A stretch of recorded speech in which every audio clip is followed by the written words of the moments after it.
Good morning, everyone. We're about to bring you the latest COVID-19 UAE updates. However, if you found this podcast through an article, which so many of you are doing, please hit that subscribe button wherever you get your podcasts so you can get your Dubai news daily.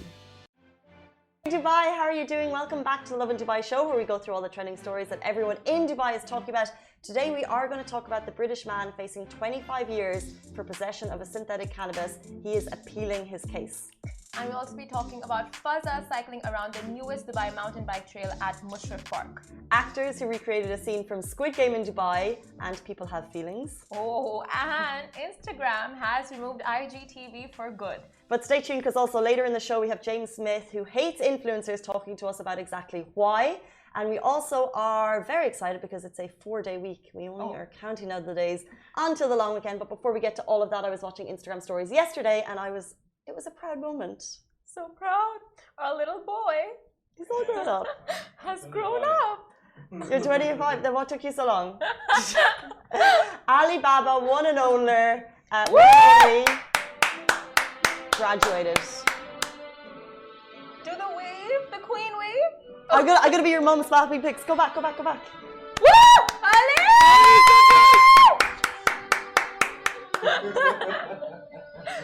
Shake hands! Ali! Thank you. Great moment. Well done. Woo! Well done, Ali. What did you graduate in? Communication. Communication. Okay. Yeah. Well, Come here. Digital production and storytelling. How's that working out for you? I'm basically doing everything that I studied.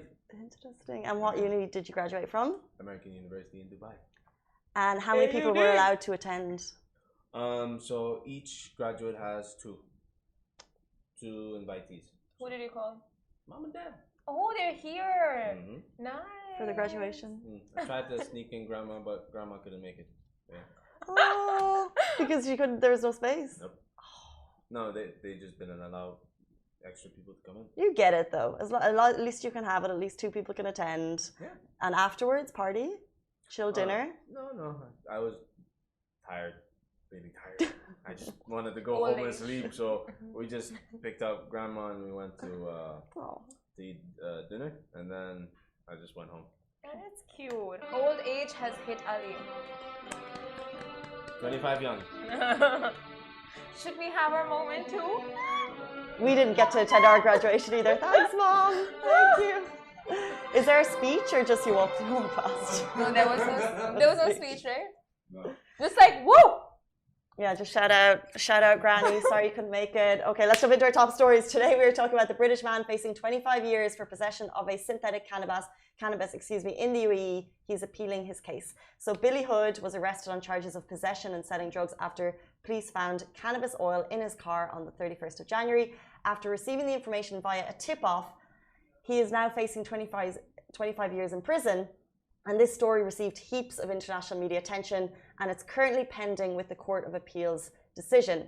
So now we have an update on the story. According to the National, the General Directorate for Drug Control, that's the GDDC here in the UAE, they became aware of Mr. Hood in his case, who was intending to sell the substance when they found him with a large quantity, and as well as that, a large quantity of cash on his person and properties used for vaping. Now, the source states Mr. Hood is now within his rights to appeal the case, and that he has been treated according to UAE law, despite international media reports saying that he was forced into a confession. The GDDC here state that he had access to an English interpreter at all times. The UAE has a strict no drug policy. The type of oil Hood was found with can induce adverse health effects, and it's a chemical, a synthetic drug with no therapeutic effects. Now, vaping CBD oil is legal in some European countries as it can relieve pain, anxiety, or stress, but because it contains trace elements of THC, the main psychoactive compound found in cannabis, it is illegal here. Now, it's actually funny, like just the conversation surrounding cannabis and drug consumption is coming back up around some parts of the world. Like, for example, India, a big mega star's son is now going through the probe of drug consumption.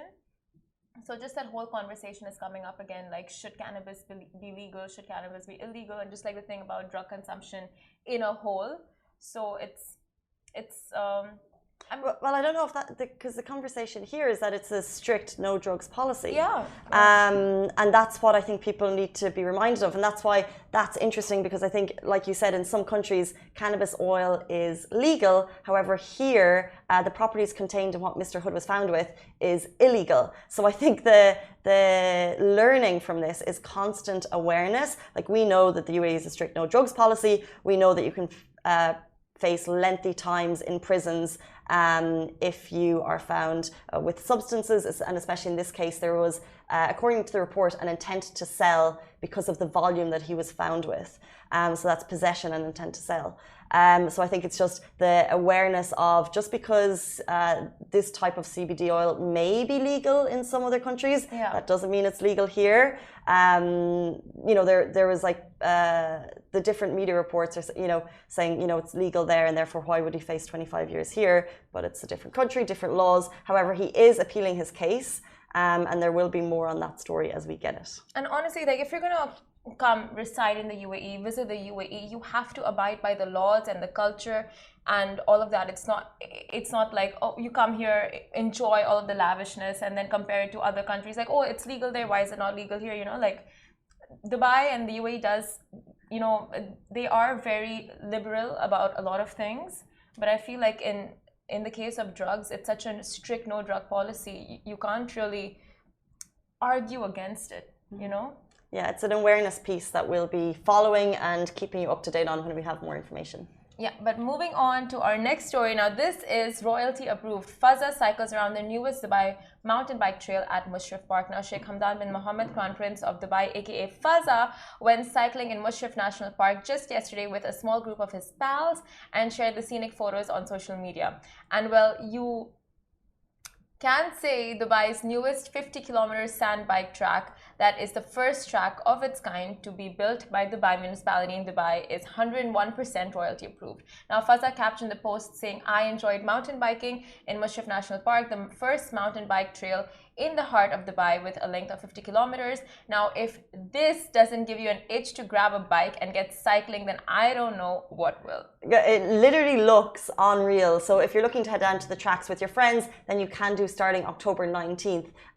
Obviously, the weather is cooler. There is breathtaking landscapes, daring bike trails. Sounds like an adventure-filled weekend in the making. Like, genuinely, when I saw these photos, I assumed His Highness had left the country, because it literally looked like it was like the Scottish Highlands. So LA?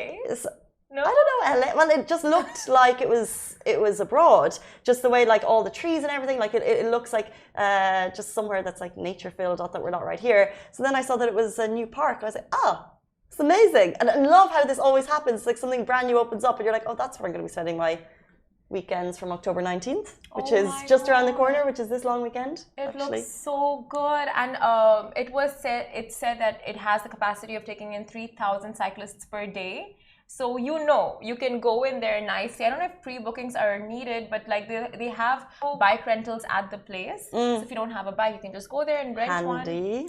Amazing. Like, it looks so good. Like, it really makes you want to go there and just cycle around. Need to check the levels. But yeah, it's interesting because this type of park for off-road cyclists, like, it just looks unreal. So check it out. And this weekend they even announced the for the Dubai Fitness Challenge, that you can finally get out on the road November 5th and cycle on Sheikh Zayed Road again. Oh, that's back. That's so cool. So it was a Dubai Cycle or Dubai Ride. Dubai Rides, yeah. That's called. Yeah, but that's another iconic route, which is not off trail, but super cool. And no doubt His Highness Sheikh Hamdan will be doing something like that too. Let's jump into our next story. Actors recreated a scene from Squid Game in Dubai, and people have feelings.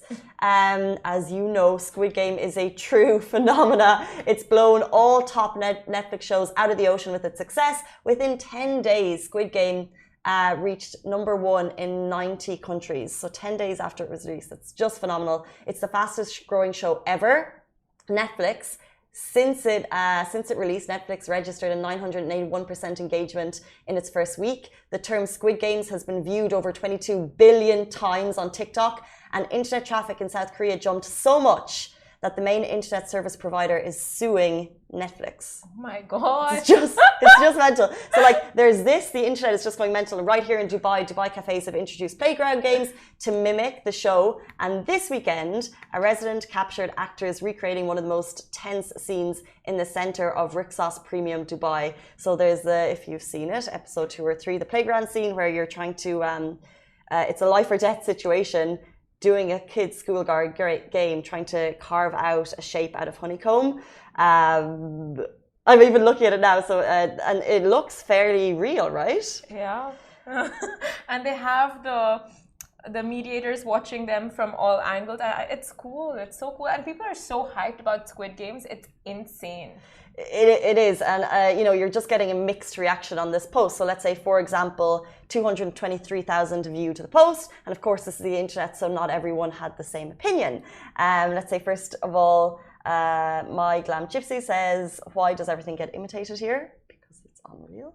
Olivier Nakakande, she says, wow. However, someone else pointed out that it's not great when schools have to ban playing Squid Games because they're all getting scared and then people are recreating it in public places. This is just not suitable. God, what are the replies for that comment? Okay, well, someone said calm down, Karen. But I don't know if that's fair. But it just shows you, because obviously this game, have you seen the show? I mean, brutal. It does promote violence on, you know, like it makes it acceptable. Like, you know, somewhere you just start like it's not acceptable what they do with that game. Definitely not, but like somewhere it just normalizes, you know, like as you keep watching, you just get more and more desensitized to the amount of violence that's going on in the show. Like you get so carried away by the whole theme of it and the whole just like suspense of it that you forget that the underlying thing, which is like suspense, I mean, which is the killings and the bloodshed, it's a lot. You know what I mean? I 100% know what you mean. It's like, but then we're talking about action movies overall, or like killing movies overall. It's not just Squid Game that promotes that. But they would be the same as like all those PlayStation games that people are into. What is it, like Call of Duty and stuff? Like you're physically killing someone, and therefore, so I think that conversation is around that. But I think in this case, we're recreating scenes. Like I love that Dubai jumps on it so quickly. Like there's that Dock Cafe in Abu Dhabi where you can go and carve out the honeycomb. Like it's like this is an internet moment. Like the stats that Squid Game has just blown everything else out of the water. Like everyone is watching it, everyone's into it. If you watch it, you have to finish it. I finished it in a week, which is actually quite big for me to finish something in a show. A week? It takes one day. You can't stop. I've never watched something in one day. I can't give what? One day. You know, I finished 2 Netflix shows in one day. In the proper speed or the fast speed? No proper speed. Oh my God. What do you mean fast speed? Netflix has a speedometer now. Like you can increase the speed of the show. Oh. It's so handy. But you know what? Like when something's viral, you gotta cash in on it. You gotta cash in on it and do things timely. So you know, like you get the benefits of it while you can. So these actors, I do want to know why they were. So it's Rixos Premium. Is it like putting on a show for people? Like, like it's so legitimate. It's so scary. My only thing about this is you're going to see people dressed in these red guard costumes for Halloween, and it's just a bit creepy, to be honest. You need to see their faces. I need to hear your voice. Everyone is going to be wearing that costume. Yeah. Yeah. Are you going to be a guard or are you going to be a prisoner? Prisoner. Going for the money. Yeah. Yeah. I want to be a billionaire. There is talk of a sequel coming up. Are you gonna win? It's so due for a sequel. You could easily sequel Squid Game. There will be a sequel. Because there's so many questions, actually. The ending was very just a cliffhanger types. Anyway, moving on to our next story. Instagram removes IGTV for good. Now, IGTV, which was Instagram's first big push into video that was introduced in June 2018, didn't pan out exactly as anticipated, and now the standalone product has been removed from Instagram altogether. So in case you're wondering if videos on the platform will only be limited to a minute long as a result of IGTV being removed, then you'll be glad to know that that is not at all the case. Now all videos, excluding Reels, which is separate, posted to the main Instagram feed can now run up to 60 minutes long, and you'll no longer have to leave the main feed to view them. And also, if you're a user of the IGTV app, it's now being rebranded to Instagram TV app, and will remain as a destination for people to visit with the intent of watching video. Now, a quick search on Twitter also shows Dubai peeps lauding the new move and bidding IGTV a happy farewell. I still have it. IGTV? Yeah. So if you check out Lovin Dubai from your own Instagram account, you'll see the IGTV option is gone. Ah, Yeah. okay, but you can still upload. So, for example, small plug, on Instagram, this show immediately goes on to IGTV right after. Yeah. And we put it on the IGTV feed. We don't put it on the main feed because we believe people like a more, for a longer viewing session, they go on to IGTV, but not so much the main feed. Yeah. Where are you guys going to go? So it's still going to go up, but I think you'll have the option of putting it in the video page because now all videos go up in the, like, it's going to go up on the feed. You can choose to put it on the feed and you can also choose to Still put on it... mine. Okay, I'll show you on mine. I think it's just different phones. Sometimes my phone takes a little bit longer to catch up. I still don't have reels. So You still don't have reels? no. How do you watch it? So when you're going on your feed, do you not see lots of reel See? updates? Over here, no IGTV.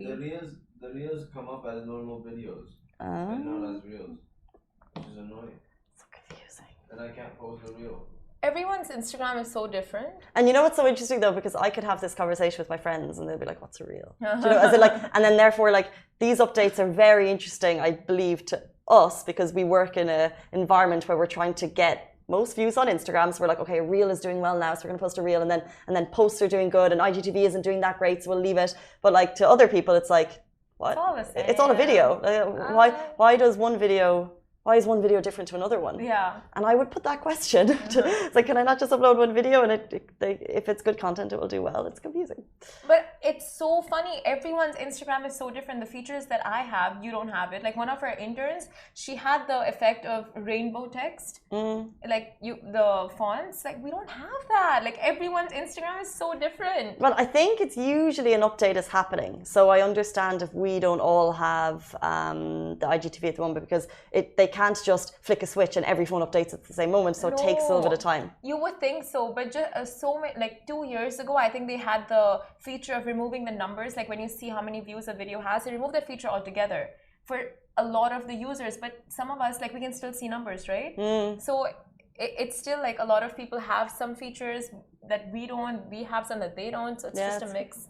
He doesn't have reels and it's been the longest time. But the thing is, if we didn't work in this industry, I wouldn't know or even think about it. The fact that someone else has rainbow text, I did. Do you know what I mean? Like it's only because that we're like constantly using it that we're aware of these things. I want rainbow text. Whatever. I'm sure there's an app that you can get rainbow text on. Reels. Yeah, Reels is good. Reels gives me travel inspiration every day. I'm like, oh, I didn't realize I wanted to go to Austria so much. Now I want to go live there in a field with a basket and things. Anyway, guys, it's Sunday, but there's only 3 more days left our week, which is super duper exciting. Stay tuned. We had James Smith, who is a best-selling author. He is an OG fitness entrepreneur, I will say, but we had him on the show and he's giving an honest chat about why some fitness influencers ain't it. Stay tuned. Lovin Extra is here. This is the new membership, and while absolutely nothing changes for our readers, extra members get access to premium content, exclusive competitions, and first look for tickets and access to the coolest events across the city, and Lovin merch. If you subscribe right now, a very cool Lovin Red Eco Water bottle will be delivered to your door. Welcome back to the Lovin Dubai show. We are now joined by one of England's biggest fitness influencers, if I can call you that. I'll forgive you. Thank you. YouTuber, 2-time #1 Sunday Times best-selling author, host of his own podcast show. Welcome to the show, James Smith. Thank you for having me. And welcome to Dubai. Yes, very nice. Very nice to be back. You've been here for 2 weeks before you jet off to the States. How was your time? Are you meeting the locals, making friends? Yeah, and I'm quite excited to have a tan for first time in a while. You beat me. Yeah, just about. I've got Irish skin, similar probably to yourself. We got a little bit of red to go brown. Me too. And have you been working out here since you got outside? How are you finding the weather? It was really hot the first week I got here, and everyone was saying, "Oh, it's a bit too hot." I was like, "It's cold in the UK," but then I got here, I was like, "Oh, it's a bit hot." Yeah. I've been training jiu-jitsu while I've been here, so cool. yeah, I've been very welcomed by one of the local team at Champs, but a bit demoralised at the same time because they're a very good team. I'm sure that's just being humble. Let's jump into who you are and let our audience get to know you a little bit better. One of the headlines that jumped out at me about you is you have been called the Gordon Ramsay of the fitness industry. Why is that? How do you feel about that too? Yeah, I'm flattered to be, compared to someone who's so successful in their field, I think it's very flattering. I think that we're both very direct, to the point, no BS, we swear a lot, and then the fact I'm probably blonde and very shouty could be a contributing factor. All I'm thinking right now is like idiot sandwich. Are you like that to people? Yeah, I haven't actually seen too much of Gordon Ramsay's stuff, but then when I have dipped into it and seen it, I was like, okay, I get it. Okay. Because it's not what I'm like all the time. It's social media, and similar to probably what Gordon's done. You've got to keep people entertained at the same time as delivering them content they find valuable. If I had a passion for cooking, I probably would have seen more of his stuff. But yeah, I think that you're in that space where you need to deliver valuable content, but at the same time, some people do need to get told off. Interesting. Talking about your approach, have you always been, I guess, you said you were there, confident, direct, like going back to when you were a kid, has that always been your personality type? Probably more rebellious when I was younger than anything else. I've not ever really been in a position to be authoritative with anyone. So I worked in a corporate job up until my mid-20s where I was at the bottom of the food chain having to, work on computers and send emails. So I never had the opportunity to do it. But I think from a responsiveness standpoint, rugby coaches, for instance, when I was growing up, I responded much better to the ones that were honest. They would say to me, you know what, you're being dropped because you played rubbish at the weekend. Can't believe you played that badly with your parents watching. Get better or you won't get selected again. And it hurt. But then the next training session, I'm there on time. I'm not pissing around. Whereas if someone wraps you up too much and says, oh, we're doing a player rotation, we're just playing it, that's not going to motivate me to do or elicit the change that's needed. So I think my approach is very much I give what I would like to get. Well, interesting, because that's quite personal to you, but I just wonder now when people are sometimes a little bit more sheltered in the feedback that they get, how do you think your approach differs to the fitness industry overall? Do you think people are mollycoddled and that's why some people resonate with what you do? Yeah, and I think that even if you were to say 10% of people responded to my approach, that still leaves me with millions, tens of millions of people. Billions, maybe, I don't even know. And then if 90% of people are a bit butthurt from my approach, I'm like, cool, go to the abundance of boring personal trainers that are going to, make sure your feelings are never hurt. Because it's true that the majority of personal trainers are like, they're not willing to say anything on social media or to their clients that might have any negative consequences. And with such an abundance and saturated market of that, if someone's like, oh, I find you offensive or you swear too much, I'm like, go to the other coaches then. Because I find the people, I almost try and see my approach like a sieve. I rattle out all the bad clients. The people that end up using me as a personal trainer, they're awesome, they're fun, they get it. Whereas I found that training on the gym floor, people that wanted a discount, people that paid you late, people that complained, I would sack them straight away because there's so many, I know the term at the moment is Karens, or people that are just there outraged by social justice. They make awful clients. You wouldn't want to work with them. So getting sacked by your PT. Do you know what? It's one of the most liberating things. Anyone listening that works in any profession where they're in a position to do it, often 20% of your headaches or 20% of your clients will give you 100% of your headaches. So you can sack 20% of your clientele and eradicate 100% of headaches. Interesting. So imagine saying to someone you're going to earn 20% less money, but you're going to have 100% better time at work. I'm thinking about my day right now. Who could go? But you weren't always in the fitness industry. You mentioned there you were in corporate, and you had the 8 a.m. to 6:30 job. I guess, I don't know, wearing a suit maybe, Starbucks in the morning. What was it paying? How much a day for PTs? So yeah, I mean, when I started off, I worked in IT sales, and it's not really sales, you're just calling people, trying to hustle something. Then I worked in recruitment. I did have to wear a suit and tie. I had to be clean shaven as well. So you'll never see me clean shaven. This is me being rebellious. Rebellious, a middle finger to the corporate world. 2 days, I'd have like a 2-day stubble and they'd be like, you need to shave that. I was like, I'm not even client facing. I'm literally sat in an office with all of my peers. I'm getting told off having a bit of stubble come through. I think a lot of people can resonate with that. I'm not client facing, so why do I have to follow these ideals? Yeah, and I'm a very warm-bodied person. I live in shorts all the year round, even in winter. So like having to wear a suit in the middle of summer in London, yeah, not the one. So how did you make the jump? I found that there was almost like a little release valve that was happening every year where I'd work a year in corporate and then bang, I'd go to New Zealand to play rugby for 6 months. Then I'd do a year in corporate, then bang, I went to Asia for 6 months. And like, I think that I was doing this extreme of doing too much work and then doing too much holiday. And when I became a PT, I was like, oh, if I do a job I enjoy, I might not need these big releases every 6 months to go travel. So I ended up doing a job I actually enjoy. And I thought, if I charge 3 people £30 an hour a day, I can live off 90 quid. That's it, okay. I could legitimately live off that. And I was like, wow, imagine only working 3 hours a day and being happy. I was like, this sounds all right. And getting into that kind of mindset and approach into personal training, I loved it. And that made me want to work harder. And it was amazing to be in a machine where the more effort I put into it, the more money I could make. The more effort I put into it, the better trainer I could be. Whereas so many other jobs, you get paid a finite amount of money and you've just not got to get fired. And you learn the same amount. So then people are on this spectrum where they turn up and barely do the work and they get paid the same as if they, excel every day. And I found that quite a motivating factor. And yeah, I've been PTing since about 2014. PTing, becoming a best-selling author, becoming how I described you as one of the biggest fitness influencers.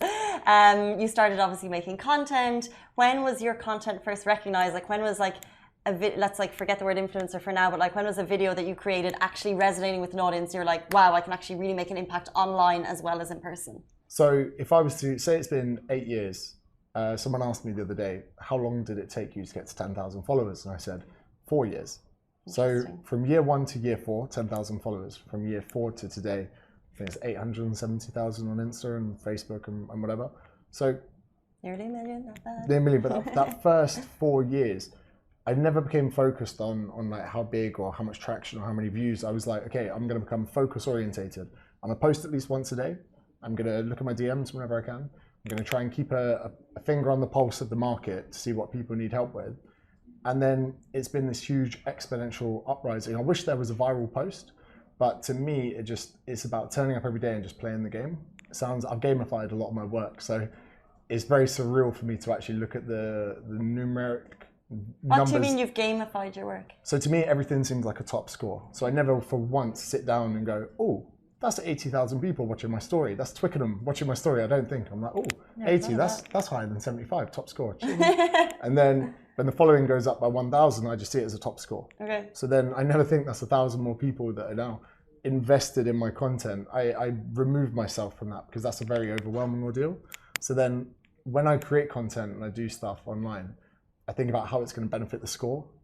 So then, yeah, I've removed myself from everything, so it doesn't feel real. We should work at our top scores in Lovin too, Ali. Yeah. Speaking of the people, talk to us about let's say personal success stories or what the people that you've worked with, maybe a story that has stuck with you over time.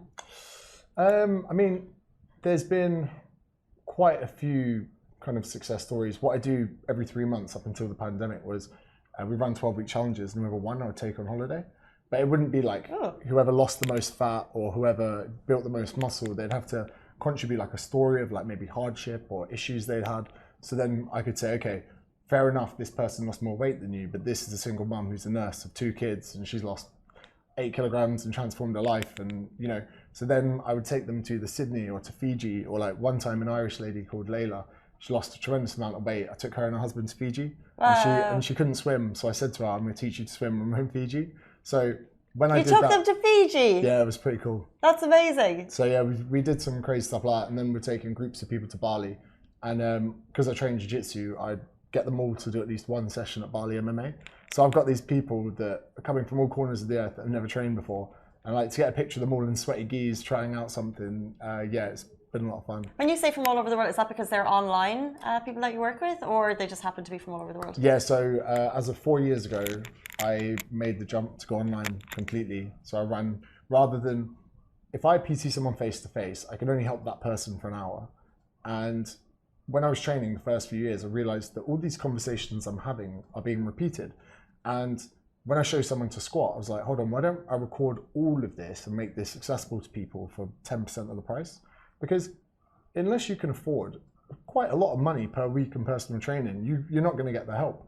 So I was like, who's going to cater for all of the people that can't yet afford personal training? So I created an academy. I hired some of my coaches from the gym so that if someone wanted to listen to all the conversations we'd ever have, they could access it we've got one kind of program that's £15 a month where you couldn't even get half an hour with a PT for that.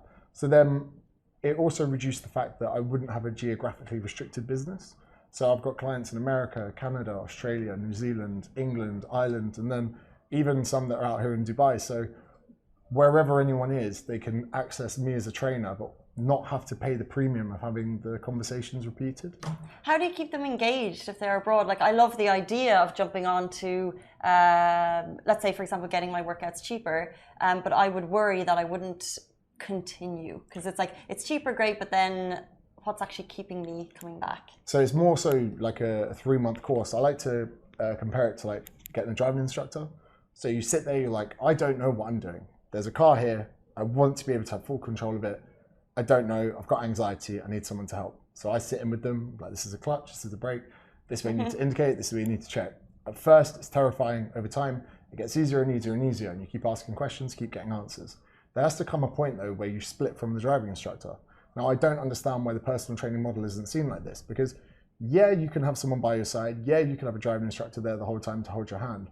But the liberating part of the journey is when you go on your own. You must remember the first time you drove when the driving instructor got out and you were on the road on your own. And then ever since there, that's really where the growth begins, when you take it on your own. So my personal training approach is about giving people the tools that they can say goodbye to me.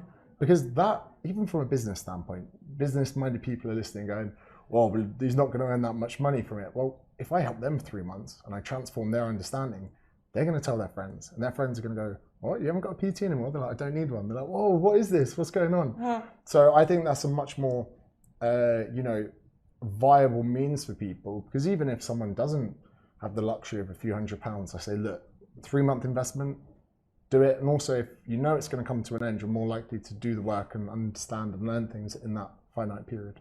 It's a different approach, but it's definitely one with strong values. One thing that you said before is you're passionate about exposing the toxic myths within diet culture. What are the myths or fads that you hate the most within the fitness industry? What should we be avoiding? For a start, there's a massive overcomplication of the fundamentals, where I joke around with someone and say, if I came into your apartment and I saw your dog was really overweight, I wouldn't be like, we need to intermittent fast this dog. Don't feed him before 1 p.m. I wouldn't be like, oh, intermittent fasting is so tempting though, because it's what, you give up at food for like 12 hours. And it's tempting. It's just eating less. And then you would say to the dog, right, that needs to go on more walks and eat less food. That's what you'd say. You wouldn't go, dog needs to do keto. You wouldn't like, oh, that dog needs supplements. Very true. You put your dog on fat burners. So when it comes to all these myths and fads and everything, everyone's looking for a solution that doesn't point to the fact that people need to consume a bit less and move a bit more.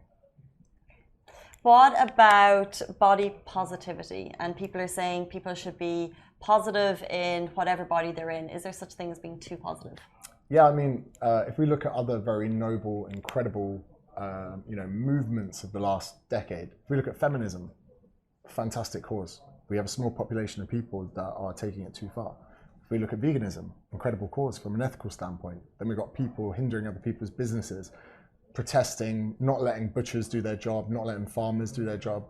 And then again, if we look at body positivity, on the whole, a fantastic and noble movement, which, I wear Speedos when I'm around the pool, I'm part of that movement. But then we've got, it's very apparent how many businesses are using this as a wave to jump on for like a virtue signal, where, there's no way of saying it. I know that health cannot just be, determined by someone's fat amount. There are so many other elements of health that sit outside how much we weigh or how much weight we have, how much excess weight we have. But we can't be taking obese people and then using them as, a cover story for what is healthy. And we saw Cosmopolitan do this. And I felt sorry for the 12 people that were picked, some of them athletes that I admire, but some of them were being used in, a stunt to merely get engagement and comments and outrage. And I can't imagine what that feels like for someone to be picked where, they are a plus size model or body positive or whatever you want to call it, but they must know deep down they're being used as part of a current trend to get to the top of algorithms. And that I don't think is fair. And I think that if I was to put that in front of most people's parents, they go, what the bloody hell is that? The conversations happening in front rooms that would never go online. It's created a false echo chamber where people are so petrified of being, cancelled online that no one speaks up about it. So you put a picture of an obese person promoting even health foods. There are some companies in the UK promoting health foods using obese people, saying this is healthy, but because the comment section will only be of people backing up the narrative, people feel like, maybe this is the future. Maybe this is what the world's about. Well, people believe what they want to see. Exactly. They want to. And if someone goes, this isn't healthy, boom, the social justice warriors will come for you. And you know, health at every size, you've got this, how dare you, fat phobic. You challenge the status quo in this like narrative, you're fat phobic. You say that, you know, someone who's born a male, you know, competes in a female sports, you're transphobic. You know, you want to talk about anything to do with race, you're racist. You want to, suddenly there's a social justice rebuttal for any conversation that's being had. You're no longer allowed to be ignorant or wrong on a topic. Mm-hmm. So, you know, even if you were to say someone was to see someone clearly obese. Comment sections right now, 100%. Yeah, and you say, hold on, I don't understand why there's an obese person you know, being used as a front cover for health. You don't get educated, you get cancelled. So, you know, it's a very hostile place at the moment for people in these areas. You're not wrong. I could 100% agree with you. I have 2 more questions before we have to say goodbye to you. The number 1 is help us. We have a fitness expert here and we have our fitness issues, so maybe you can help us tackle our problems. Either A, you can tell us exactly what we're doing wrong, or B, maybe you can help us. So for example, me, like many people, I can be consistent to a point, go to the gym, 3 weeks maybe, solid, and then 4 weeks gone. Fall off the bandwagon totally.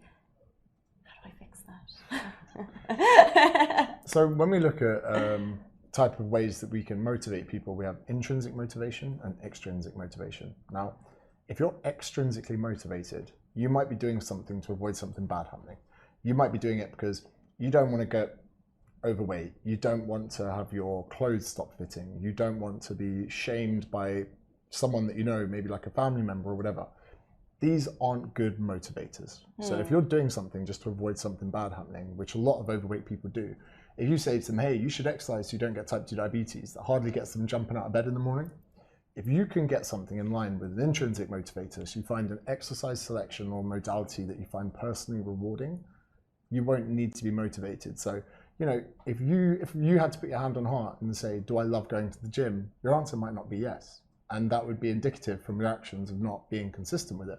So I might say to you, why not explore other avenues? Maybe start playing squash, maybe start doing boxing class, maybe start doing something where when you wake up hungover, you still want to go to it. Need to find something I love, find a passion. We can all relate. Yeah, so I think for a lot of people where they say, oh, you know, I'm struggling with motivation, I'm like, you might be doing something that you don't particularly want to do. It might be like forcing a triangle into a square gap. Could well be that. James is in town for a very short amount of time.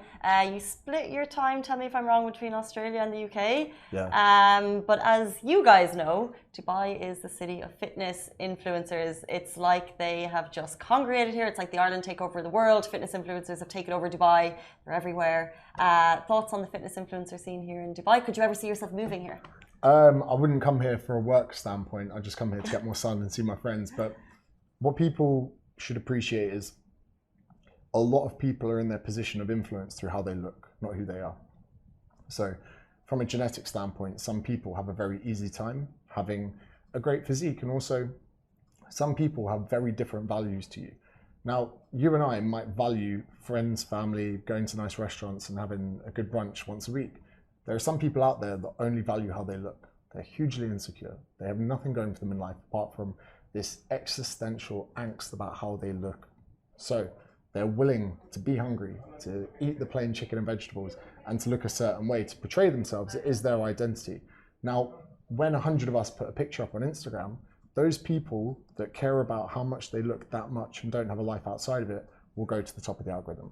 For a lot of these people, they are only in this position because of that. So the reason that people don't connect with them, the reason that people don't have this kind of relationship with these people is because they found their way to the top merely on their values and how they look. That doesn't mean they're qualified to help you. It doesn't mean they particularly care. You can tell how little they know about their clients' problems because they don't post solutions, they post workouts.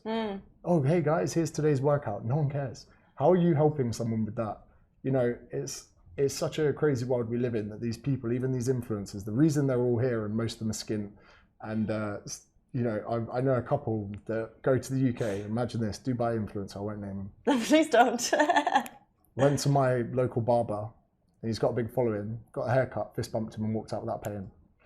And I was like, it's apparent that these guys don't really understand their market or their demographics because their content is about them, how they look, some downlighting and some tanning oil. It's not about helping people. And that's why in probably 10 years' time, they won't be doing what they're doing. Okay, so you're not a massive fan of the fitness industry, that is quite clear. However, a lot of wisdom and a lot of gems that we can hopefully look back on and get some motivation to go out and working out. Thank you for your time. Cheers, thank you very much. And if you come back for a holiday, you're more than welcome back in the studio. Guys, that is it for us on the Lovin Dubai show. We're back with you every single weekday morning, same time, same place. Stay safe, wash your hands. I'll see you then. Guys, that is a wrap for the Lovin Daily. We are back same time, same place every weekday morning. And of course, don't miss the Lovin Show every Tuesday where I chat with Dubai personalities. Don't forget to hit that subscribe button and have a great day.